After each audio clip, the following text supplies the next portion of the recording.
এই রাজনীতি আমরা বাংলাদেশে প্রতিষ্ঠিত হতে দেব না। নেতাদের বড় বড় নেতাদের গালি দিচ্ছি, কি সাহস এই ছেলেদের, কে দিয়েছে এই সাহস? আমি মক্কায় দুপুরের নমাজ শেষে এই যে আপনার এনসিসি পার্টির একজন কি পাটোয়ারি নামের একটা ছেলে আমাদের স্থায়ী কমিটির নেতা জনাব সালাউদ্দিন আহমদ সাহেবের বিরুদ্ধে মারাত্মক কটূক্তি করার জন্য আমি তীব্র ভাষায় নিন্দা জানাচ্ছি। তার উচিত হয়নি এরকম কোনো কথা বলা।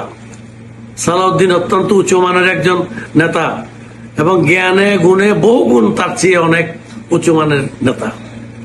এইভাবে এই ছেলেদের থেকে আমরা আশা করেছিলাম একটা সুন্দর কালচার প্রতিষ্ঠা করবে বাংলাদেশে রাজনৈতিক, কিন্তু এমন বেয়াদ্দপর মতো কালচার তারা প্রতিষ্ঠা করতে চেষ্টা করতেছে যেটা বাংলাদেশ জাতীয়তাবাদী দল প্রত্যেকটা জায়গায় জায়গায় আমরা প্রতিবাদ করব তাদের বিরুদ্ধে।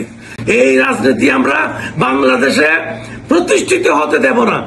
এই বেয়াদবের রাজনীতি, শুদ্ধ কালচারের রাজনীতি করলে বাংলাদেশের ভবিষ্যতে রাজনীতি করতে পারবে। বেয়াদবের কোন রাজনীতি বাংলাদেশে আর তাই হবে না। মাফিয়া রাজনীতি করার জন্য আরেকটা দ্বিতীয় মাফিয়া সৃষ্টি হচ্ছে। আপনার কি সিটিজেন পার্টি নাকি নামের এই একটা নামই যে জানি না, এদের এখনো নাম প্রকাশ করতে পারে না। এখনো নেতাদের বড় বড় নেতাদের গালি দিচ্ছি, কি সাহস এই ছেলেদের, কে দিয়েছে এই সাহস, কে দিয়েছে? তার মূল উদ্ঘাটন করবো আমরা কক্সবাজারে এসে।